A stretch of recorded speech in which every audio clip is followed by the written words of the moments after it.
Hey guys, how's it going? I'm here with another 8-string instructional video I'm going to be doing. I plan to actually putting out a lot of these soon.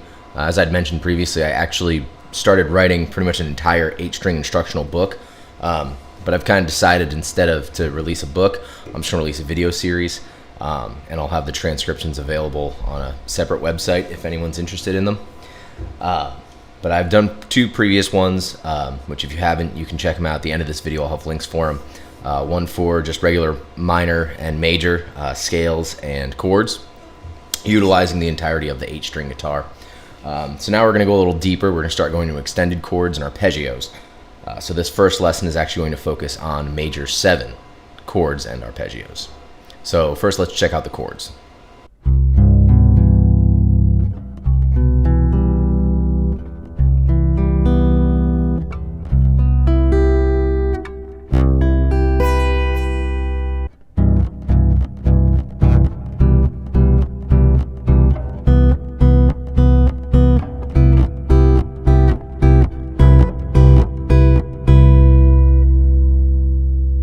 Alright, well first of all, for this video I'm using my Aristides 080, which is loaded with DiMarzio Eclipse neck and bridge humbucker and an ionizer single coil. It's also got a Schaller piezo in it, which right now I've got it set on a blend, so it's half magnetic pickup, half piezo pickup. So I've got the piezo and right now just the full neck humbucker with the tone rolled off a little bit. And I'm running this through my Phil Jones suitcase. And I'm going through my Rick Aris Bramble Verb, so just a basic reverb pedal. So first, let's check out the chords. This is pretty easy idea, very similar to the major or minor chord lessons I did. Essentially, you're going to be keeping your root note, and you're just going to be building off of the chord as you go. So like most instructional material, we'll do it in the key of C because C doesn't have any accidentals. So our first chord we're going to be focusing on is going to be using just the first 4 bottom strings. So I've got this tuned to F sharp, so it would be considered standard for an 8-string. So C on this is going to be on our 6th fret. Now the notes that are going to make up a C major 7 chord is going to be the 1st, 3rd, 5th, and then the 7th, or major 7th. So our first or root note is obviously C. Our 3rd is going to be E. Our 5th is going to be G. And then our 7th is going to be a B. So those are the notes that will make up a major 7 chord.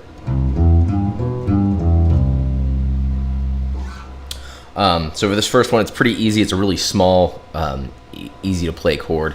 And I'm just going to use my fingers. So I'll be using my thumb and then my first 3 fingers. So you've got 6th fret on the low F sharp string, which is your C. Then we're going to jump to the 5th, which is going to be on the 8th fret of the B string. And then for the E and A string, you're going to be playing the 7th fret. So you've got your first chord, which because of the range of an 8-string sounds more like a bass chord, but still gets the point across. And now what we're going to do is we're going to build off of this. So all we're going to do is we're going to move up a set of strings while keeping the root note down. So essentially we're now going to cancel out the B string. We've got that G on the 8th fret. So what we're going to do is we're now going to find that G on the D string, which is going to be the 5th fret. So this is going to require us to move our fingering around. Right now I've got my pointer finger on the root note, pinky on the 8th fret of the B string, and then my ring and middle finger on the 7th fret of the E and A. We're going to move everything up a little bit. So now we're going to put our middle finger on the root note, which is going to be the C on the 6th fret of the F sharp. And then we're going to put the ring finger and the pinky on the 7th fret on the E and A, and we're going to jump to the 5th fret on the D string. That's where we're going to get our G. So now we've got our second C major 7 chord, which is starting to sound a little bit more like a guitar voicing. So we're going to do the same thing on the next one. We're going to move everything up a string. So now we're going to cancel out that low E string. We're going to find the note we have on the E string, which is our B. we're now going to look for that on the G string. Oop. It's going to be on the 4th fret. So this one's a little bit of a stretch, but it's actually probably my favorite voicing that we're going to cover in this lesson. So now I've got ring finger on the 6th fret of your F sharp string, and now we're jumping all the way up to the A string. We're going to be playing on the 7th fret with our pinky, and then we're going to be playing the 5th fret on the D string to get that G note with our middle finger, and we're going to be getting our B on the 4th fret of the G string using our pointer finger. Like I said, that's probably my favorite voicing that we've got in this whole lesson. So for our next run up, now we're going to be jumping up to focusing on the D, G, and B string for the meat of our chord, while still maintaining C on our root on our F sharp string. So now we're going to completely change where our shape is going to be. Instead of moving up as we have been, we're now going to completely move it, and we're going to go to a higher voicing. So this kind of gives more of the idea or the sound of, say, a bass player and a jazz guitar player comping, where you'd use a lot of higher chords in the upper register of the guitar. So you've got our root note in the F sharp string on the 6th fret, and then we've got our D and G string are playing the 9th fret, and then our middle finger is going to be playing the 8th fret of the B string. So now we've got,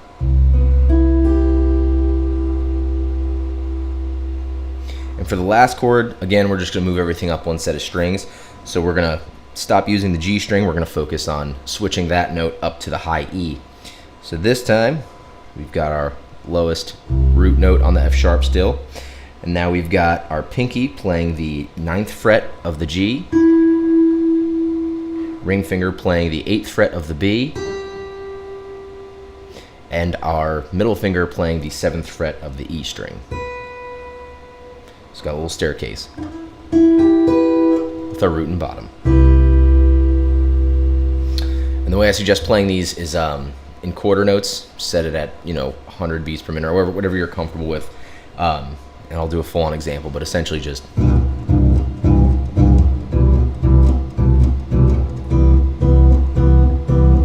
kind of building them up, getting used to changing the chord voicings or changing your positioning, and feel free to mess around with them. Don't do every one in order. Do the first chord, change around. Just get used to moving around, especially with a guitar that has such a large neck. So next, we'll focus on an arpeggio for a major 7 string or a major 7 chord.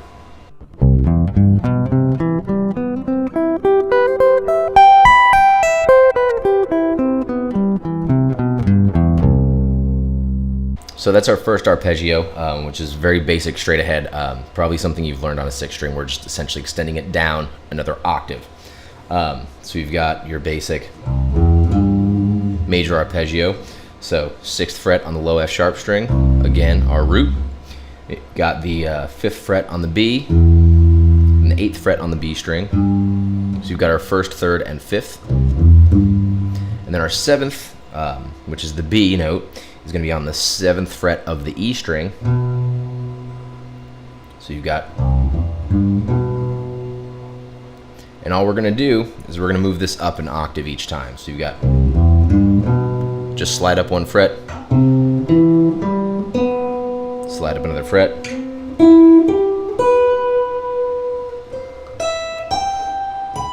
and then I tap that last note, which you don't have to do. And it's obviously a little harder to hear on clean channel, but all together you've got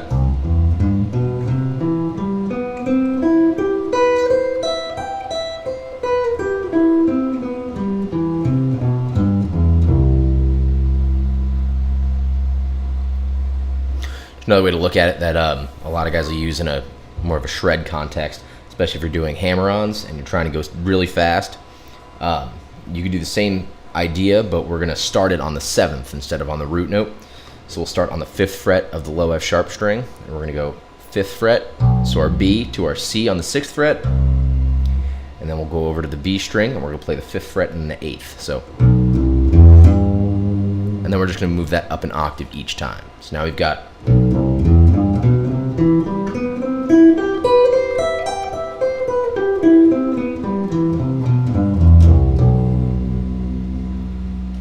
if you needed to, you could power through that pretty quickly. So now we'll check out another arpeggio, which this one isn't necessarily major 7. It is a major arpeggio, but I've got some added notes, but I'll get into that afterwards. So let's check that out first.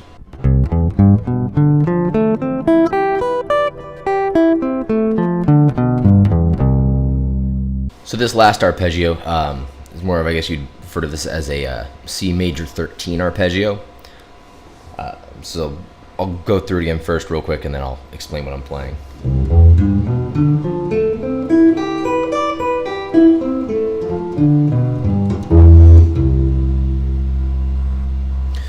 So in this, it starts off as a regular major 7. We've got our root, third, which this one we're going a little more horizontal than we were at the original one, trying to stay really close to all the fingerings. This one we're going to extend out a little bit. So you've got your first, or your root, on the 6th fret of the F sharp, 10th fret on the F sharp string, which is going to give you your third, 8th fret on the B string, which is going to be a G, which is going to be your 5th. Then we'll go back up to the 7th fret on the E string, which will give you your 7th. So now you've got 1, 3, 5, 7. Now we're going to jump up a little bit. So this is going to be what would be your 2nd, also known as your 9th at this point, on your 10th fret of the E string.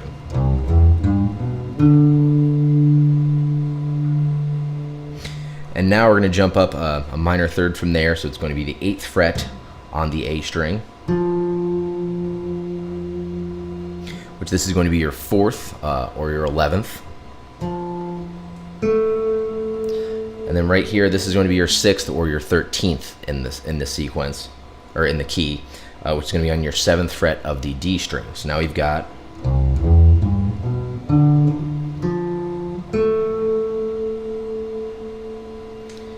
now our next note, we're going to go back to the root, which would be the octave of the C, which is going to be on the 10th fret of the D string. And then we're going to do another one of those little like staircase, one fret after another things. So we're going to be doing 10th fret on the D, 9th fret on the G, 8th fret on the B, and then 7th fret on the E, and then ending on the 10th fret of the E string, which would be your 9th again. So you've got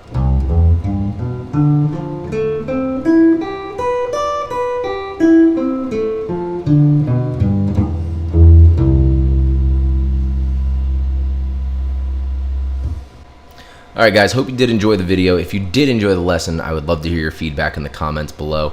Also be sure to check out all of my social media, like my Facebook, Instagram, stuff like that, which will all be in the description below. If you would like to pick up the transcription for this lesson, I have everything written out. What you need to do is go to my Patreon page, which is also in the description below. And for just $1 a month pledge, which you can just do it once and then stop right there just to get the notation if you'd like. But for the $1 a month pledge, you'll get notation for all lessons that I'll be putting out, as well as a free download of my new EP, Biodiversity, as well as a whole bunch of other stuff, depending on what pledge level it is. But I got a lot of cool stuff on there, so be sure to check that out. But thank you guys very much, and I will see y'all soon. Have a great day. Bye.